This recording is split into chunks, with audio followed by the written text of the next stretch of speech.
It's Chuck from Above the Basement, Boston Music and Conversation, the official podcast partner of the 2017 Boston Music Awards. 2017 sees the Boston Music Awards celebrate their 30th anniversary on December 7th at House of Blues in Boston. Tickets are open to the public and on sale now via the Boston Music Awards website at bostonmusicawards.com. The night will feature multiple live performances from nominated artists, and winners will also be announced that night, so if you want to see who wins firsthand, make sure you grab tickets. Okay, so maybe you ran into Ryan in an apple orchard in Vermont, or possibly downtown Burlington. Perhaps you've heard him on the radio as lead singer and guitarist in the acclaimed group Guster. Ryan has built a career in scoring for film and also hosts a PBS TV show aptly called Makin Friends with Ryan Miller, where he travels the great state of Vermont speaking with high-functioning weirdos. I am making the quotes gesture with my fingers as I say that. We discovered that Ryan is a creative force in many ways when he kindly invited us to his home for a great conversation. So here is that conversation with Ryan Miller, recorded at an undisclosed location near Burlington, Vermont.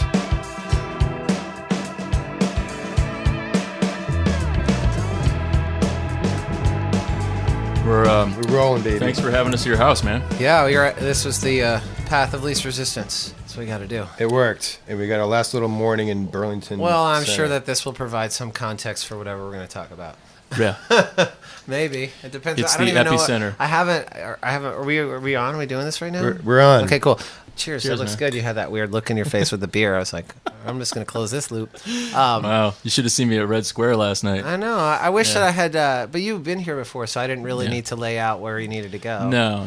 Yeah, That's cool. you probably have But to know your also, old it's haunts. changed so much. Like you said, there's like a million breweries. Especially out here in like the burbs, there's all these places that are literally like they've popped up in when you say Williston, because that's where we are. I live in Yeah, Williston. yeah. It's like the first thing people think of is Walmart and Home Depot and Best Buy, because there's a whole strip mall vibe about 2 miles away from me. Right. But obviously we are not near that, since we are now in the woods with a nice I don't view. have that vibe here. But people don't know that. It's like a weird secret thing about Williston, where I kind of have this weird Williston pride. I'm like, well, no one knows about this place, but I guess I'm telling people about it now. But you're also nice and high up. You got an awesome little view of the... I saw this house for the first time when I was flying, because we're in the flight path of BTV. Oh, really? Oh, Yeah, we right. are. You saw the place literally from the plane? We lived on this other road, and I was like, wait, what are all those houses up there? Because it's kind of snuck up here. It's not like I want to live there. I want to where is that? What are all those weird houses? And then something came up, and this is the top house. Like, this house used to have an antenna on it, so in the 70s, airplanes wouldn't smash into it, which is a little scary. I don't really like telling that to my kids. 'Cause, Yeah, like, that's pretty They already low. have enough irrational fears in their life. Right. It's like, oh, a spider web's going to hurt me. I'm like, no, it's just a spider web. An airplane might smash into your window before a spider web hurts you, son. That's not good parenting. It's more probable, probably. I purposely didn't listen to what you guys That's fine. do, because I That's knew we had mutual friends. That's and fine. so- We don't know who you are either. Okay, great. Then that's why we're all here. This whole area of the country is very special to me. We hung out with my family last night or 2 nights ago, and we wanted to have the opportunity to talk to you. All right. And then also we killed two birds with one stone. We talked to Justin at Burlington what was your Record Plant. connection to Justin? I saw an article about it, and I'm a newly born vinyl Me too. guy. We can get into that if you want to. Yeah, sure. I'd love to. And so anyways, I reached out to him and said, hey, what if we got you on the podcast, if you ever made it up there? And that was like a year ago. Oh, yeah. And then when we got you to come on, I'm like, oh, well, let's two see if we can birds. talk to him. So, Yeah. And he was fantastic. He was a good Great, conversationalist. great guy, really smart. He took these unbelievable chances to start this Yeah, record the story company. the origin story there is pretty nuts, too. Yeah, and then the story about him getting that, like searching the world for the machine, found it in Germany. Like putting it back together. He built another one from scratch. Yeah, that's awesome. So now he can double his production. And That's one thing I love about this town, is that people know how to do things. I got here and my neighbor's a woodworker, and I was like, can you help me build a bookshelf? I feel like I got here and I wanted to make stuff. And even just now, I bought a car that's $4,000. Are any guys car guys? You know about cars? Not really. Do you know about cars, Adam? No, Damn wish, it. yeah. See, I don't know anything about. I bought a car from kind of a shyster, because he's like, oh, it was perfect, and it died completely. So the guy at Toyota's like, oh, you spent $4,000 on this car. It's going to cost $8,000 to fix it. But he was a mechanic, and I was like, can I just ask you some other questions about cars? Like, what year Toyota? He's like, oh, that's the problem with yours. It has ABS, and before the 96, it had 3.6. And I was like, oh man, to know things like everybody here knows shit about shit. I don't know anything. Like I mean, I can talk to people, but I don't know about stuff. Well, when you talk to people throughout the state, that's kind of a thing for you too, where you've actually done my making friends thing? friends. Yeah. So did you make a friend with that guy? Or? Well, it was a little less formal because he wants to buy my car for parts, and I was like, well, do you mind now that I have you on the phone? I mean, the thing about the community here is it feels like we just went away for the weekend, and there's a new community that we're being involved with up around the lake, and we just kind of met all these people, and I was seeing Vermont from the outside for the first time. Yeah. I mean, I'm perennially an outsider because I've only been here for 7.5 years, but like feeling like a new Vermont, being like, wow, people are so nice. And I had just spent the last week in LA and New York, and I have very strong feelings about community and what that means in all these different places. And Vermont, for me personally, is like one of the challenges has been there's not, even you and I were just talking about this, Adam, about how there's a community here, but it's hard to like, people don't get out of their comfort zones, I think, in the same way that LA and New York, where you have to be a professional networker just by dint of your own personality. That's what feeds you. So getting out in Vermont and meeting all these people, I like I know a much wider variety of people than I would ever know anywhere else, but that I really appreciate that about Vermont. And you're actually living in it and seeing it rather than, like you said, from the outside, well, that concept sounds like it makes sense, exactly. But now you're organically doing it. Right. So my neighbor is a brewer, and my other neighbor is an anesthesiologist woodworker, and then this dude is a car mechanic or a chef or a restaurateur. Like, I don't think I would have the variety of people in my life that I have here, which I tend to appreciate, but as a professional creative person who is constantly looking to collaborate on all kinds of things, it can be really hard because there's not a lot of touring musicians here.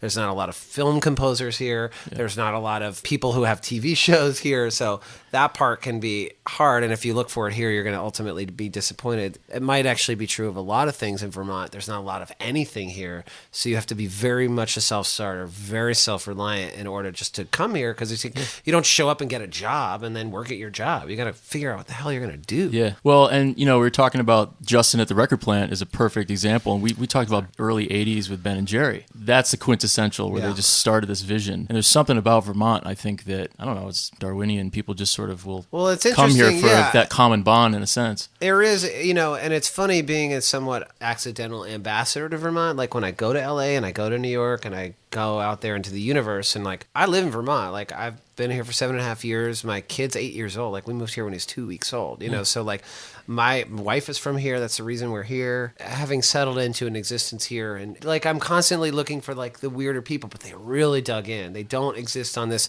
top frothy layer like where I was in LA and I'm like, oh, what's up? Like super famous person or really great musician or cool producer or like music bro I've toured with. Like all those people exist out in the open and they're easy to pluck out. But like the Makin Friends idea, I have a show on Vermont PBS where I would find these high functioning weirdos that were kind of dug in, and they do have a community, but they're very hard to sort of suss out because they kind of exist in these little crags. It's like the sea urchins of the thing. It's like they're doing cool shit, but you got to really kind of go find them. So how did you find them? Well, I started a TV show. I literally is what the whole idea was. My friend who works for Vermont PBS was like, saw an interview with me online and was like, hey, I think you'd be good to do a TV show for Vermont PBS. Do you have any ideas? And, we kind of want it to be an interview. I was like, yeah, let's find me some friends. Like, let's call Making Friends with Ryan Miller. We'll go find high-functioning weirdos because I like really eccentric people, but also people that do cool shit. Because that way it was like, well, if it's not a good show, at least I'll make friends. Like,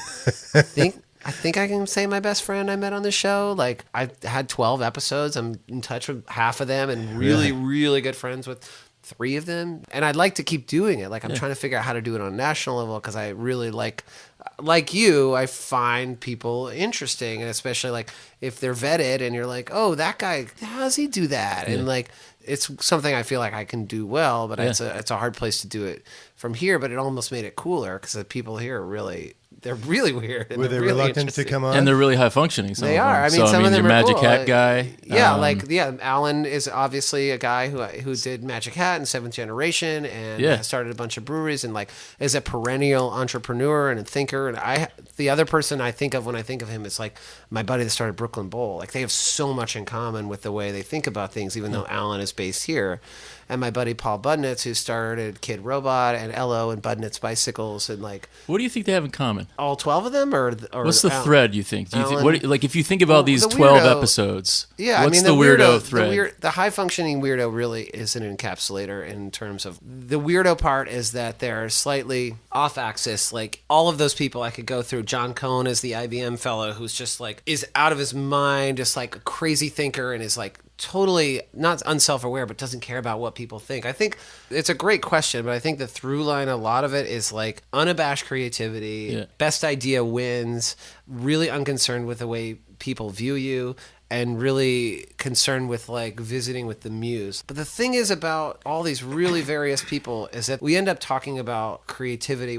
A lot of them are artists in some level. We end up with a very distilled version of what it means to be a creative person and what it means to live in Vermont and in this context, and also to be kind of unconcerned with the way people view you, and that's the weirdo component. And also that there's real value in being weirdo. And like weirdo is like the most unpejorative term that you can ever think of, because I've really valued the weird people, and I think that's kind of what I want in my life. I'm trying to fill my life with really eccentric, weirdo, off-axis people, but who also make stuff, who do shit. I have a lot of respect for people that put themselves out there and just put their stamp on something and make something. Well, it's a fearlessness, right? Yeah, and sure, it's absolutely. I mean, certainly there might be fear there, but you're willing to deal with the consequences of whatever you're going to do. You're willing to deal with failure and move on to something else. And so the creativity, I mean, I don't know, I guess not everybody needs to face their fears to be creative, but certainly some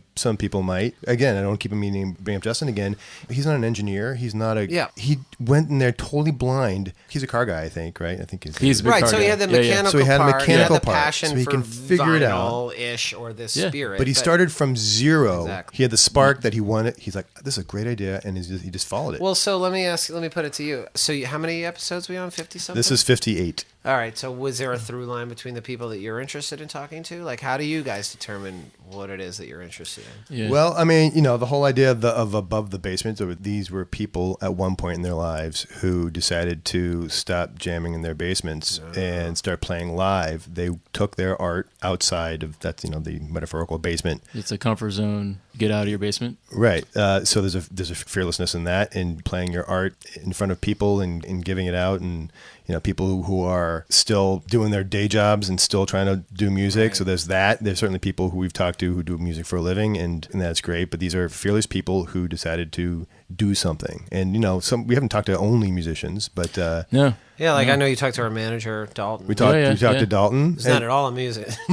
No, but is an amazing human being. And you know what? I would refer anybody listening to this episode that Dalton's got a different perspective about the ride of grassroots and how from 95 it started for your music with Guster. Having that perspective as the guy that was in the trenches putting up signs on those colorful pieces of paper. Oh yeah, no doubt. Pinned up to a telephone pole. Old school. He's the guy who put his belief in you guys, right, and threw everything into it. And vice versa. So sure. yeah, and absolutely. so I think that's the thread.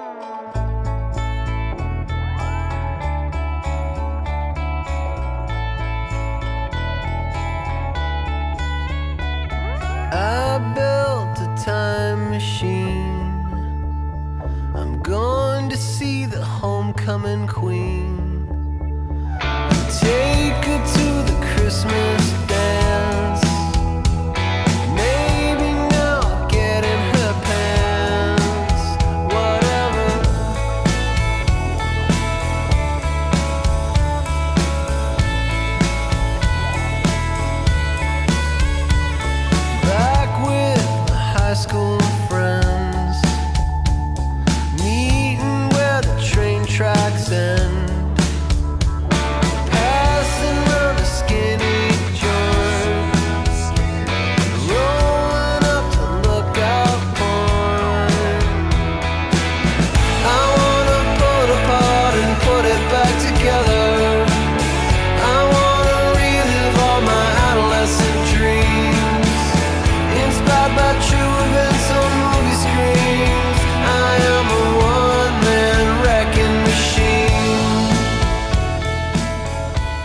Right now, you're working on the PBS special, but you Yeah. also have a lot behind me. We have sitting a lot of instruments, and we have musical ideas and melodies that are probably born here.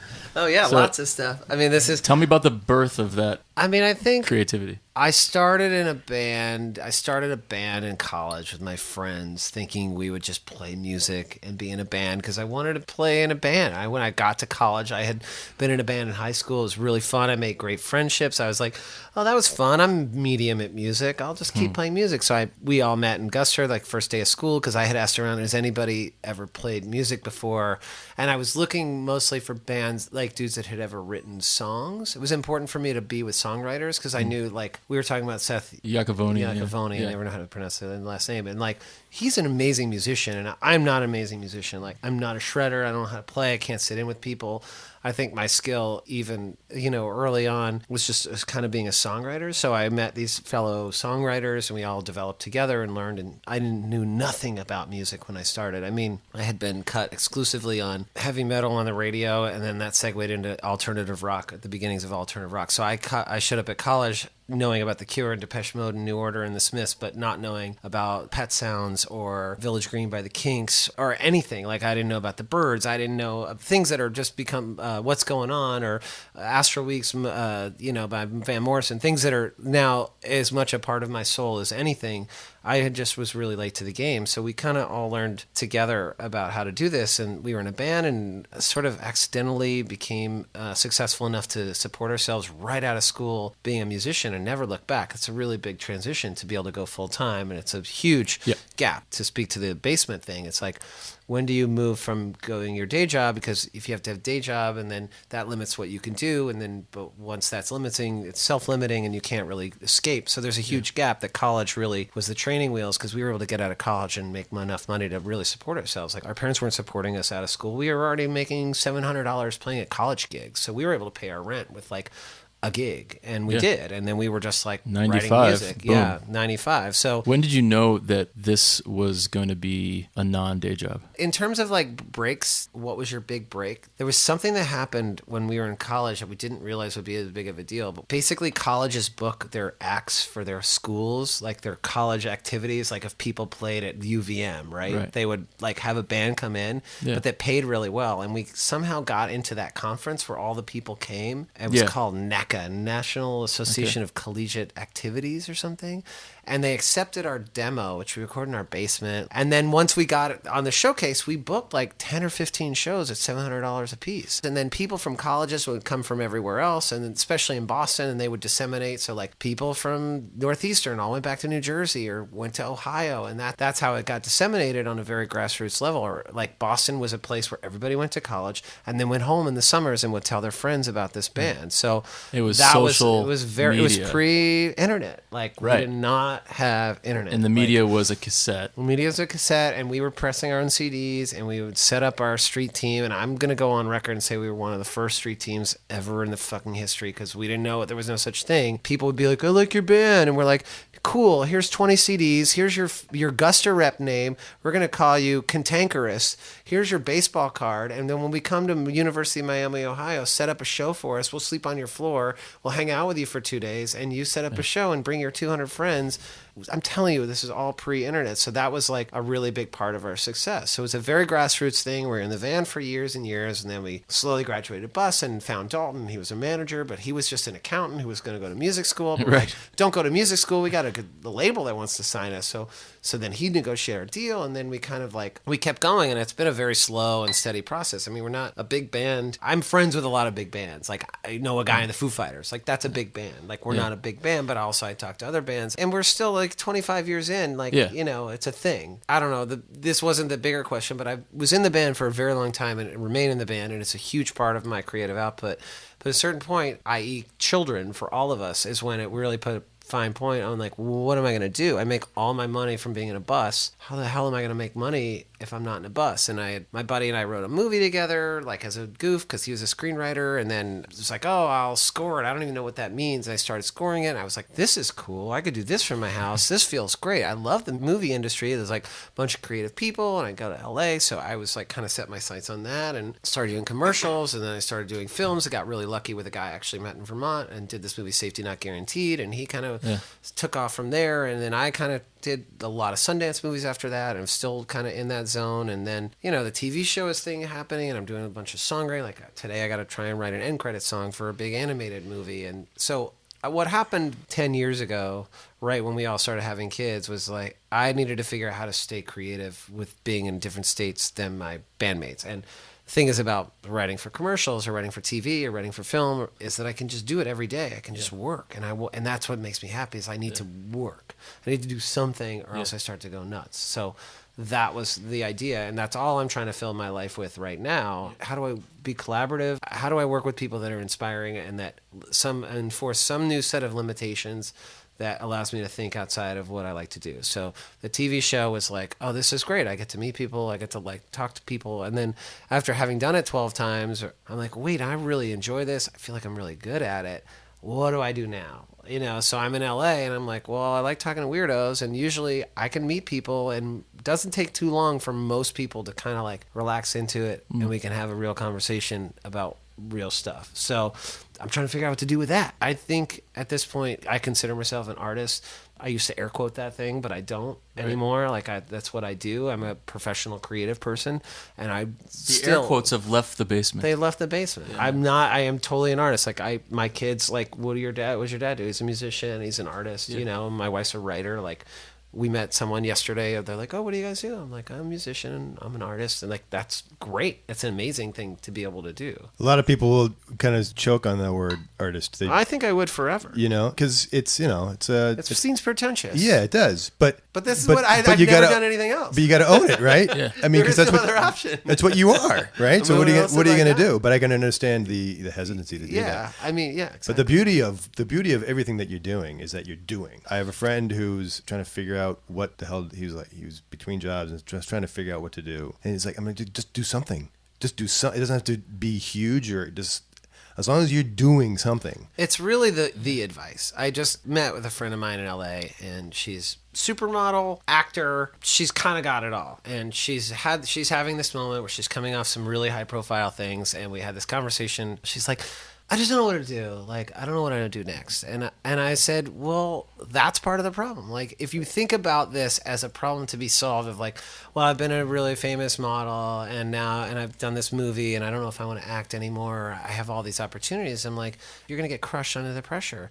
Find things that excite you. Do whatever it is. Just do something. And it's that advice of just like, you don't have to figure this thing out. I mean, even with my wife, I think I learned this from watching her, because she meets people through me and we're like successful actors or producers or writers or musicians, and it can be really intimidating because it's like, well, I don't feel that passionately about anything. Like, she's a writer, but does she want to be a writer where she wants to like live and breathe and die and think about? No, I think she wants to teach yoga. I think she wants to read. And so, well, just find something you like to do and fill your life. When we left New York, she was waiting tables at a restaurant. She was also reading scripts for HBO. She was teaching yoga. She was writing for the freelance writing. And I was like, that seems pretty cool. Like, in aggregate, you have this life that you can piece together that hits all these different points. But to try, I think there's a lot of pressure to find the one thing that's going to complete you. And that's what I was trying to let my friend off the hook. It's like, there may not be that thing. Like, what is it that you like about acting? Cool. Well, just find that for that. And what is it that you like about modeling? Making money? Great. Go take your money gigs.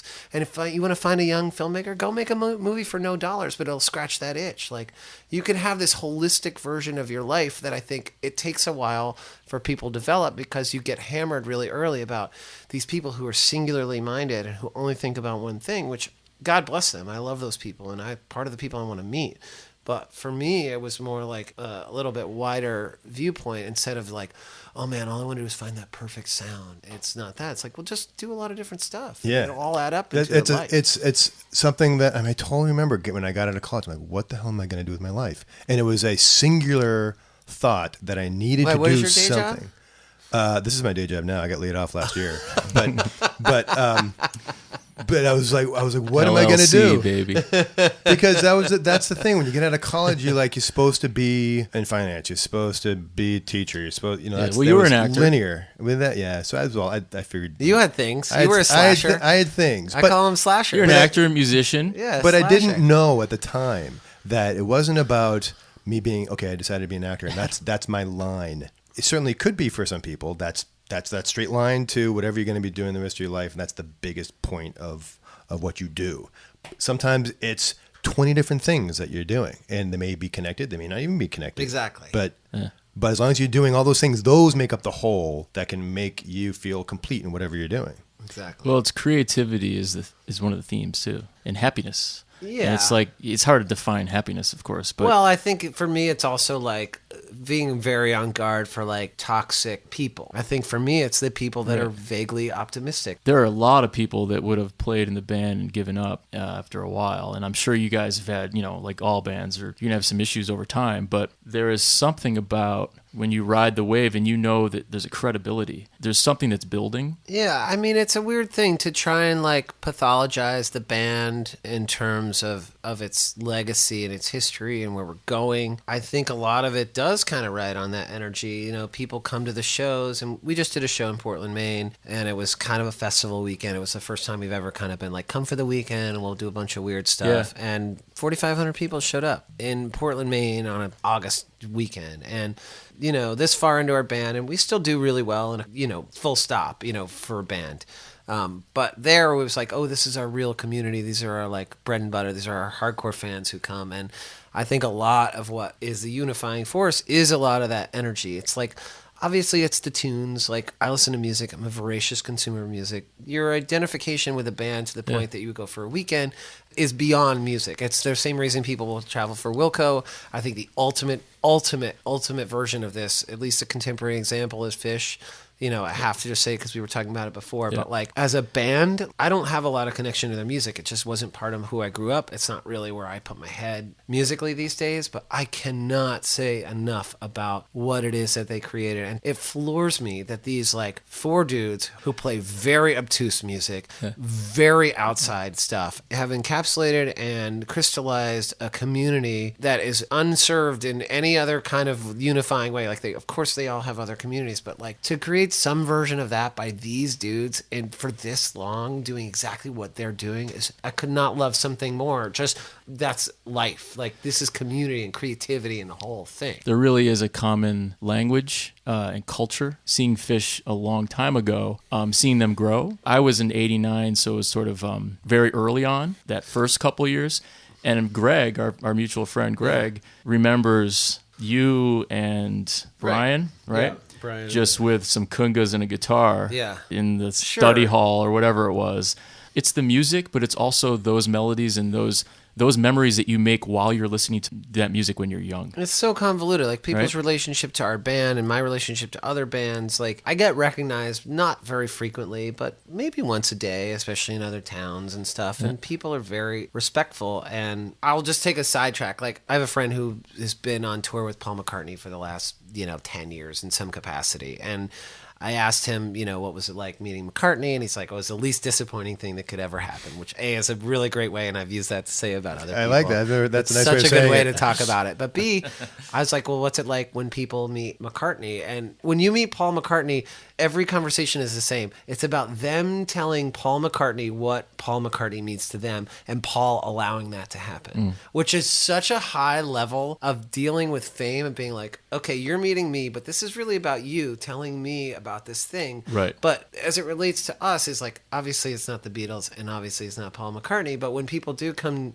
to me, usually they out themselves. It always starts with saw you Paradise 97, or the thing that kind of gets me through that, because it's not that exciting for you to tell me you saw me in 2003 at Assumption College. Okay, but you say I saw you too. Yeah, I remember you. I go through all the things, but I try and do the same thing. It's just oh, that's beautiful. When I was in 2003, all I wanted to do at Assumption College was to connect with somebody, and that's all I try and do every night is to go out and be real. The fact that even gets to come to me once a day or once a week or whatever, where people have an association with my music and the stuff that we've made, I know that this is important, that whatever we make now connects with people. We constantly think we're going to make the best record we ever make next. It's hard to say. Like, I know that Lost and Gone Forever for a lot of people was also like a huge record for us, but I feel like our last record had a lot of breakthroughs on some level too, and people who, whose opinion I respect were like, yeah, I didn't really like your band until the last record. It's like, great. Well, not every record's going to speak to everybody, but I'm always more interested in the band that's going to do something different on every album.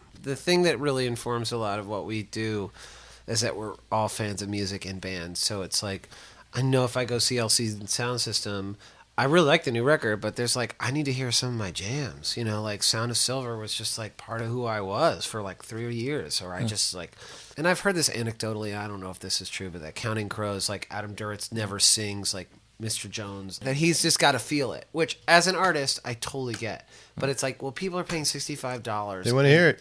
Yeah, like I saw Tom Petty do like 25 nights at the Fillmore, like one night of the 25 nights. And I think he had to really stretch it out. And I'm a massive Petty fan, so this is no knock on him whatsoever. But he did American Girl like half speed. And I'm like, that's interesting. But I want to see you play American Girl, Tom Petty. Like, I know where you're coming from, but you got to see where I'm coming from. I'm seeing Tom Petty at the Fillmore, and I want to see American Girl at like 134 beats per minute, or whatever it is. I don't know what it is. It'd be great to Google it.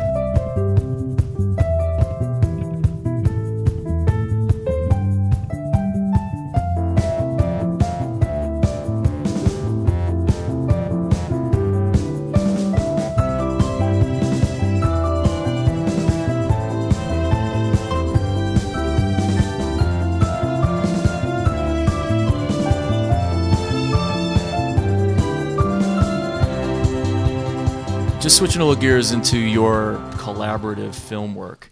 I read something about it where there's a change where the music drives things in a different way. That there's something about the feel of that movie and the music really helps that change. I think in all films that I'm doing, I mean, Safety was my first film, so it was my second movie, but my first like real movie with other people involved. I wasn't just working with the director who found funding. Figuring out what role music played in movies is something I am discovering as I go, but I think I understood even back then that like music had to start somewhere and have a beginning and a middle and end, just like a film. And it's the biggest cliche ever for a composer to be like, I just think of the score as another character in the film. Like, what's the most challenging thing for you that you didn't think would be challenging as a composer? As a composer for a film. I really pride myself on being able to like get people and figuring out how to speak their language and kind of be on their side. But I'm also sort of doing this remotely, which is hard, like being in Vermont. What I figured out too is just like, well, you're looking for something and I do a thing.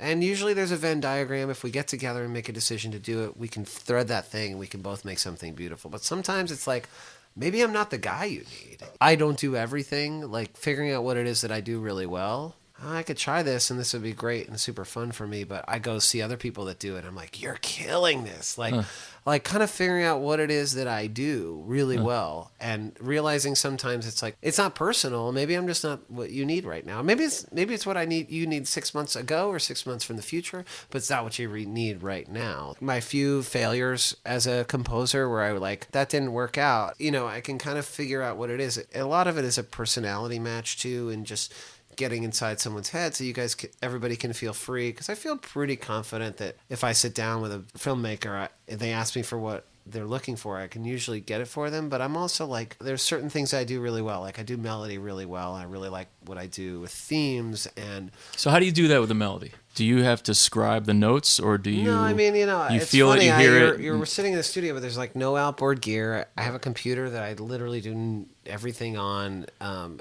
not a gear guy. I'll go into studios afterwards and I'll re-record some stuff and I'll put real instruments in. But a lot of the stuff that I do is what's called in the box. Like I'll use fake strings and I'll use fake drums, and just to kind of get the idea. That's how films work. Like it's a lot of edits, so it doesn't pay to have a violin player come in here and play violin. Right. If you're gonna have to redo it later, you do that at the end. My basic pitch, if you were a director, I'd be like, okay, here's what we need to figure out. We need to figure out what kind of score you want. That means like, what colors are we painting it? Or, do you want it to feel orchestral? Do you want it to feel like more grounded? And 80% of the work is in the first 3 cues that we do together. Once we establish the language of the film, it's all really loaded on the front end until we get some momentum. And especially, I've worked with a few directors a couple times, but it's a lot of first-time directors. So I'm kind of explaining how the process works. Like, I'll send you an idea. It won't be perfect because I don't want to spend all my time perfecting something that's not there. So I want to give you something that you get the gist of. And if that feels good, we can fix it and let's move forward, and then we can refine and we can develop this thing. So there's this whole process that I have because the composer community is so far-flung and not as cohesive as people that tour in bands together. I don't generate jobs because there's no filmmakers that live here, and that's how you get work. Like, it's 100%, I'll say 98% of how you get work is that you hang out with your buddies and somebody gets a TV show and they're like, oh, my buddy's a composer, which is a distinct disadvantage of being here, and why it's like part of my tension of being in Vermont, because it's like, I guess, what was the question? What's the most frustrating part? There you go. 1,000,000%. You'd find it eventually. 100% is being in Vermont and trying to hustle for jobs, and just like that community doesn't exist here. But again, it's like, holistically, I have to think about where can I afford to live? My kids are in public school. All of my family's here. My wife's family's here. There's a reason that Vermonters are all so like, it's a very wholesome place. So it's your 25th, right? 25 years of Guster? 25 years of being in the band, yeah. So, we saw you at the Paradise? We saw you at the Paradise. Yeah. Was that during what part of my sickness? Was it night 1, 2, 3, or 4? It was we saw the second night. Oh, the second night was fine. Yeah, that's where we met you upstairs. You were sick? Yes, I got so sick on nights 3 and 4. Couldn't sing. Night 1 was great. 2 was I was fine. Yeah. And 3 started to go. And night 4, I opened my mouth for the first note, and the entire crowd gasped, like in horror. Like, you had a ton of stuff going on that weekend. Too much stuff, you had and I was sick. And it was January, and it was like worst feeling I ever had. That's all I asked why you saw us. But 2 was it was. good. So we wrote. Yeah, it was second. But I remember looking in the crowd and seeing like. I guess, what do they call them? Gusteroids? Yeah. Gusteroids? It's a play on hemorrhoids. Obviously. I got that one. And Guster. And Guster. I got that, but was that Can't put anything past you guys. Was professional. Was that self-named, or did you guys? Oh yeah, for sure. No, it's for sure from us. Oh, it's from you guys. Yeah. Okay. Nice. So I don't think anybody's gonna self-identify as a hemorrhoid, but maybe I'm wrong. I always like watching the crowd a lot. Yeah. After 25 years, we're all getting up there in years now. It's got to be so fulfilling. I mean, the thing is, we kind of talked about this a lot. It was like, we're not going to just sit in the back of a room and play music for music's sake. Part of what we've done from the very beginning is we want people to hear our music. Yeah. And it doesn't necessarily or overtly affect the kind of music that we want to make, but we're not in it for the pure joy of playing in a room with each other. Part of it is this connection, is going out and having a microphone and singing and performing and feeling an energy put out and come back to you, and having true empathy in terms of being a fan of people and being out in an audience and feeling that and being like, wow. Well, and you're creating that moment for them. Exactly. And live time.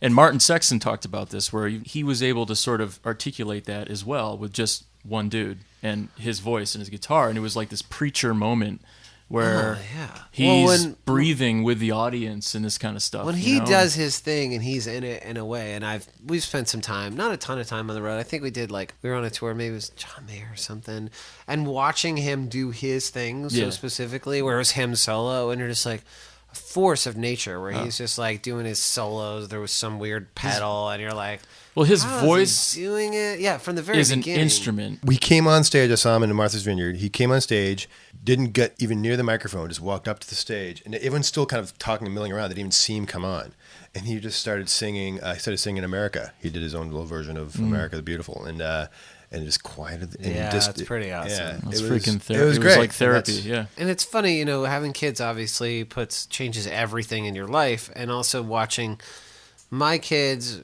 see me as a performer and watching them kind of play. My daughter said the other day that she wanted to perform, like she's taking harp lessons, like actual, like harp, not like big harp. She's not with Seth Iacovoni on the harmonica. I'm like, what do you mean harp? No, you're not taking harp lessons. And then she asked again. I was like, wait, I'm a musician. I should be supportive. Yes, you did. And now she's taking harp lessons. Today she'll have harp lessons. She's like thinking about being a performer. And I'm trying to remember what I said, and I said this much more articulately, but I was like, for me, it's much more about expressing myself than getting attention. If you want to perform because there's something you feel like you need to say or something you want to articulate in a musical or visual or physical way, that's one thing. What I was trying to say in a very I'm trying to be a good parent here, is like, it's kind of good for it to come from that way rather than be like, hey, look at me. I think that's a very crucial thing that I was trying to explain to my kids about what I do early on. Like, it's not attention for the sake of attention.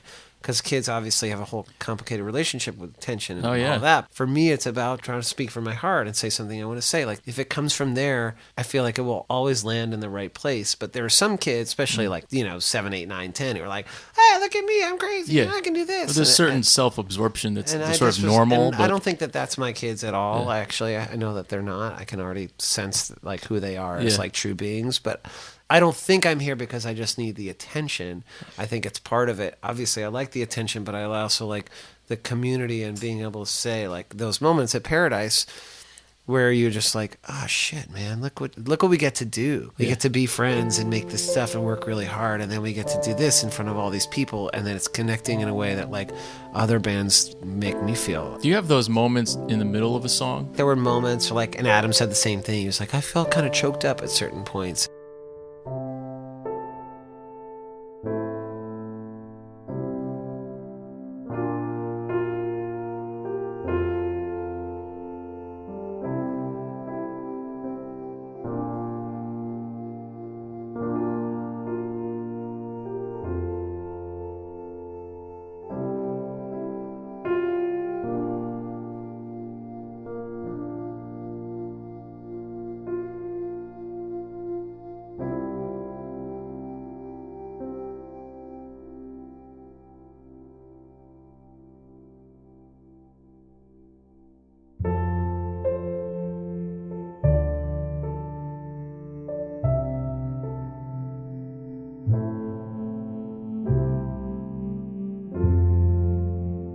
You allow taping of your shows? Yeah, we do. I mean, we allowed taping for our shows very early on just to be fan friendly. Yeah, and sure. Just it was part of our ethos.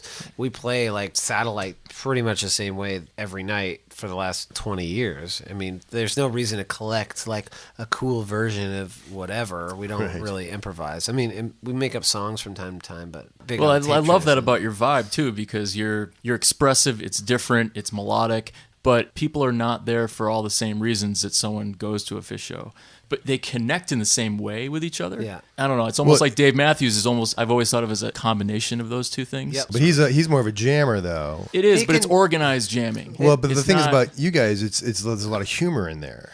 Yeah, it's a Dave's little bare naked funny, lady but type he's of stuff, funny right? in like a much drier, darker, way subversive way. I feel like there's a handful of bands who really, I think about this, I don't really say it, but in my mind, I really think about those dudes that like go into the mountain and they're like, all right, we want to go to the other side of the mountain and we're just going to take this chisel and we're going to make our own path. And we're not going to follow Dave and Fish, and I think Wilco as of late, especially with their festivals and the way they're putting out records, maybe even Weezer. Like, there's a handful of bands who have been around for 20 years who just kind of like, well, we're kind of a radio band, but we're really not anymore. And we cruise along and have a career and all different levels. Like, there's a handful of jam bands, even Humphreys McGee, who have no relationship I love Humphreys whatsoever. I'm like, Avett Brothers this summer when they came to town. I was like, you saw him at Tanglewood?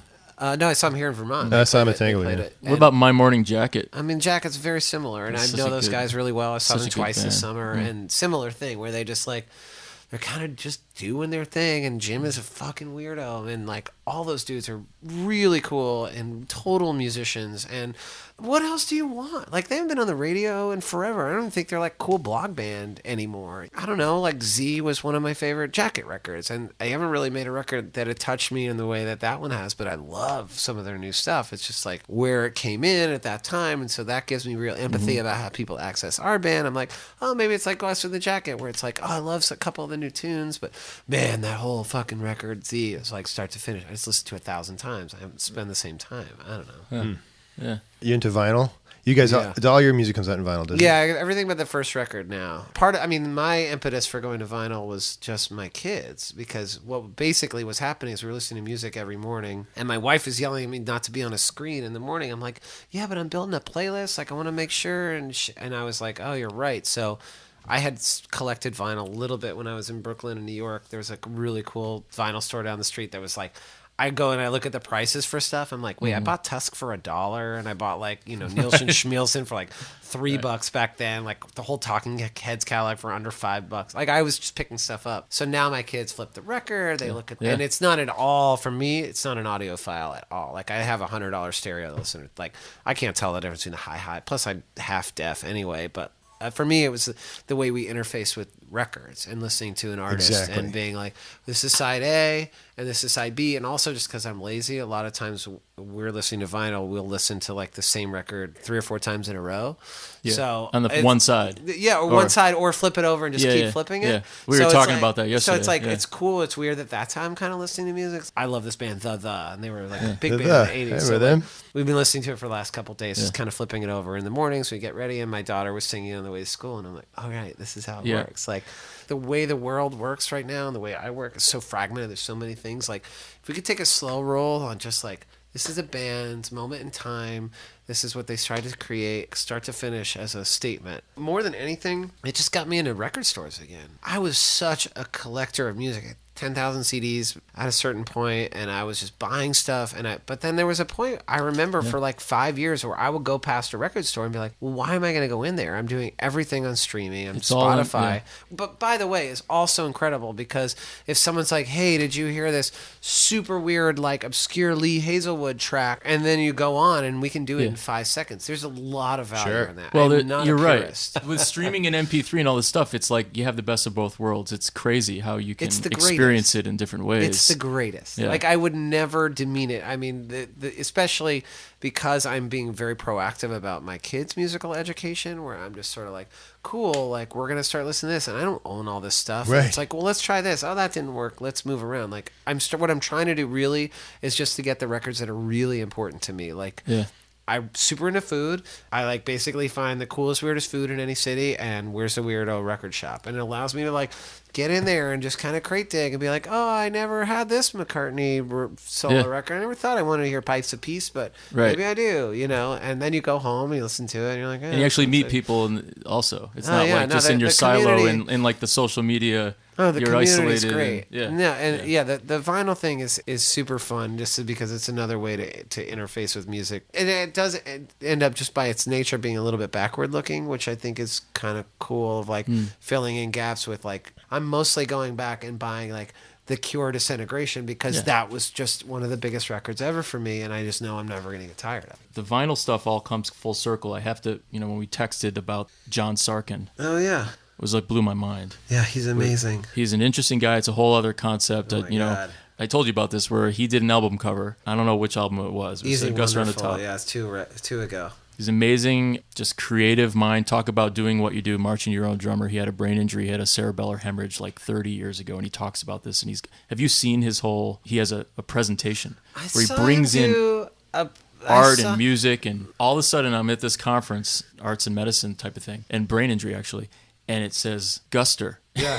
We were going to meet in a couple days, and he's incredible. So bizarh. It's funny that he would kind of put that in his thing. He put your video too, the one where he painted you. Yeah, I mean, there was just a mutual friend. Brian and his wife Meg had a friend in Gloucester who just happened upon him, and also that's right. He's in Rockport, Gloucester. Yeah. So we have a mutual friend, this guy Chad, who's a total maker, and he saw Sarkin and just kind of knew to connect us. His art is so specific in a way, and so outside of any other parameters, and so inspired. And I mean, when Chad told us about it, he was in an old fish stick factory in Gloucester, and said that 50,000 square foot warehouse, and like every room was just filled with art, and all of it you could just like remember the first time when I walked in, I just like literally picked up something underneath my feet, and I was like, this is incredible. Yeah. And like every day for 12 hours a day, he creates art since his injury, and it's a whole other story. But I mean, it's really inspiring. It's inspiring because it's so good. It's good stuff. It's so good. Anybody listen to this John Sarkin, Sarkin? Really interesting stuff. And you should totally talk to that guy. I would love to hear that conversation. Yeah, he was a chiropractor, I know. He was a chiropractor. He had a stroke on a golf course and woke up and never had done art before, and then couldn't stop drawing. It's the only way to put it together. Wait, did you tell him that we were? Did you? Oh yeah. I had a picture. You sent me a picture. Did he say? Oh, anything? he totally. Yeah, I mean, he loved the experience. He loved working with you guys. You know, What he a was. dude. What I wouldn't do to have met another version of him, like the pre-Art John, just to see what the through line would be. I'm just so inspired by him and his literally, if nothing else, his art, just like what he makes every day. It just really resonates with me. Well, there's a part of him that always is the same guy that always was, I think, I don't know what that is. I but don't know the other guy. Who's the other guy? Yeah. My last question. Any dangling participles here? What's next? You're composing right now for a film. Yeah. But what else is next for you? I'm doing films. I'm doing some songwriting for films. Any solo stuff? I just started a new band with these guys from Providence, which I've never really done before, which is like a really fun... I got asked to do a show, and Guster wasn't available. They said, will you do it solo? And I said, yes. And it's like, this is how much money we're going to pay you. I was like, that's a lot of money for me to be a shitty acoustic guitar player. There's a band I really love from Providence called Guitarist. They're super musical. Oh, we were just talking about that. Yeah, so I love them. I love them, and I've been friends. They've stayed here. I was like, hey, do you want to be my band? Let's like make something for the show. And Jocelyn, the singer, was like, is this for a one-off, or do you want to do this in the future? And I was like, well, I drove down to Providence, Rhode Island on like a Tuesday. I got there, and we wrote 5 songs in 2.5 days, which is so fast considering like Guster just takes a much longer time because of the way it works. And you created them together. We all wrote in a room, and like the songs are good. And then we played the show, and it was really good. And we like dressed in matching outfits, and it was really magical. What's the name of the band? I think we're called Bwahaha. Because I wrote the With name. a W? BWA. Oh, Bwahaha. Yeah, like I wrote to her the name of a band. I think it was a suggestion, and I wrote Bwahaha because I write Bwahaha. And she's like, is Bwahaha your name? I was like, no. She's it like, is it's now. a great It is now. band name. It's like, oh, that's a great band. It's a great name for a band. Always comes up on this one. So now we have this thing that I don't know what we're gonna do. I finished demos the other day. Like we recorded some things, so now we're gonna just like put it out there in the universe and see how it kind of picks up. So that's a thing. I'm working on figuring out this TV show, and if that's like, I met a couple people in Vermont recently that I really want to interview. So I thought that I had kind of reached like the stories I wanted to tell. Well, there's more friends to make. I think there's always more friends to make. Like, there's no way I'm gonna like peak. I'm gonna max out on this. This is like part of who I am at this point. Like I'm doing this thing. So we got to check out Bwaha, you know, because we saw Guitarist, me and my buddy Ike. You know, it was performance art with music together. What they wear and how they connect. I mean, I love Zach and Ray and Jossie are incredible, and I've seen him here a few times actually, and usually it's just a room full of musicians with their jaws on the floor. So an opportunity to make music with them was really great, and it was one of those things like, I don't think I want to like go in the van and go play the Haunt in Ithaca. Like I don't want to go like play the Middle East upstairs and like try and get a following. Like I would like for us to play cool festival things or soft ticket things, and maybe write some songs and maybe get it in a movie, and like this can be one of the things that you guys do because they do a bunch of crazy shit, and I'm trying to film my life with that kind of stuff. Shit, moving forward, it's like, I don't know. I'm reading a book about Buddhism. Like, I want to start meditating. I'm serious. Like, I know Dalton was a big fan of tripping balls. I think. Tripping balls is definitely another thing. That was one of the first names, or what was that again? No, it's our fake band where we opened up for ourselves. Oh yeah, and we yeah, had yeah, one yeah. song. Yeah. Tripping Balls is a band that has one song. It was 30 minutes long called Tripping Balls. Right. Oh, yeah. It's really Right. good. 30 minutes long. And like people didn't know it was us because we were in like full wigs and sunglasses, and they hated us. And like, we're the same band. You're gonna see like 10 minutes. Yeah, Dalton told us the story. You got to miss the opener. Just go see Guster. Don't see Tripping Balls. Yeah, I'm in a point in my life where I'm really trying to like open things up, and the Guster record is obviously like a really big priority, and we've been writing songs. We sent out some demos to some pretty high level producers that are pretty indie rock and pretty cool, and a lot of them come back as being like, these are great songs. So it's important for us to have recognition from peers that are making really awesome records that are like, it's been a real struggle for us to have started off as one kind of band and end up as a different kind of band, and still being put in a category of like, oh yeah, you guys are Strummy Bongo band. It's like, well, no, we're kind of a weirdo indie rock pop band, but but that's not really where we are. So like, our records keep getting weirder. I mean, Richard Swift is the weirdest producer we ever made with, and it's the furthest out we've ever been, and we're gonna keep going further out. So is it a family thing? It's brothers? Oh yeah, Because Greg did want me to ask you. Greg got us together today, and I want to give a shout out to Greg. Way to go, G-Max. I think the ATO was like one of the first times you ever saw you play at his house. Oh my God, I lived So- there probably because of him too. His question is basically, how the have you guys stayed together? Well, it's a lot of just And- like growing up like together and realizing that the sum of the parts is, that there was something special, that being in front of all these people. I have this experience with Bwahaha, for example, where I'm like, wow, these guys are amazing. And I mean, Zach and Ray are like insane. Like they went to School of Rock. They're prodigious players. And so you're like, oh, this is all I want to do. And then you're like, oh, well, we just wrote 5 cool songs. But then you go and you like play with your band. And you're like, oh, wait, there's like history here. And there's feelings and there's emotion and there's like, it's so much different. And not that I compare them, but there is a little bit of that thing of like, well, that was really fun and new and exciting. And I'm learning all a new language and we're all being in this room together. And it's so much, like for someone like me that's just like gets off on like new stuff. It's like the tendency is just be like, where's the shiny object? And I'll just go chase it. So to have this other thing in my life that is literally like the Titanic, it grounds everything I do. Guster's like grounding, it's part of my identity. Yeah, yeah. I have a lot of respect for that, and that's why I really honor it. And I respect, obviously the people, but the music and our fan base, and I really want to do right. That's why it takes us a long time to make records, because we want to make records that we can listen to in 10 years. And so there's a lot of that stuff that goes into it. So it is the thing that kind of drives it and is totally inextricably linked with my identity in a way that I take ownership of, and I'm very honored by. This is the only time we have. There are no more lives left. Take the good and take the bad. This is the only time we have. This is the only time we have. This universe is a grain of sand. Let's take the good and take the bad. This is the only time we have. I know it's obvious, but I've chosen to believe it. I know it's simple, but this choice it is for good.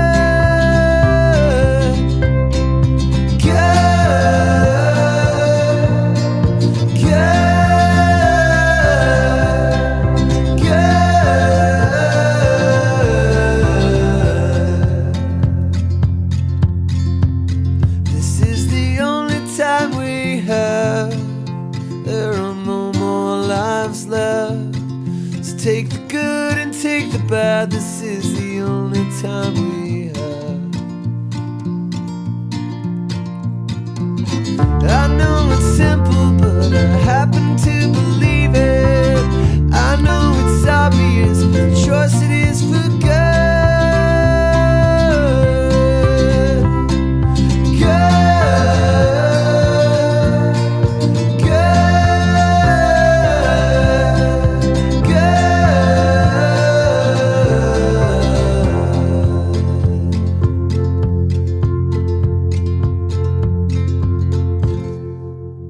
You can find more about Ryan and Guster at guster.com, and you can also watch Makin Friends with Ryan Miller at vermontpbs.org/Makin Friends. There's no G in there. Go to abovethebasement.com, where you can also sign up for our newsletter, listen and subscribe to our podcast, like our Facebook page, follow us on Twitter, and look at all the nice pictures we post on Instagram. We are everywhere. On behalf of Ronnie and myself, thanks for listening. Tell your friends, and remember, Boston music, like its history, is unique.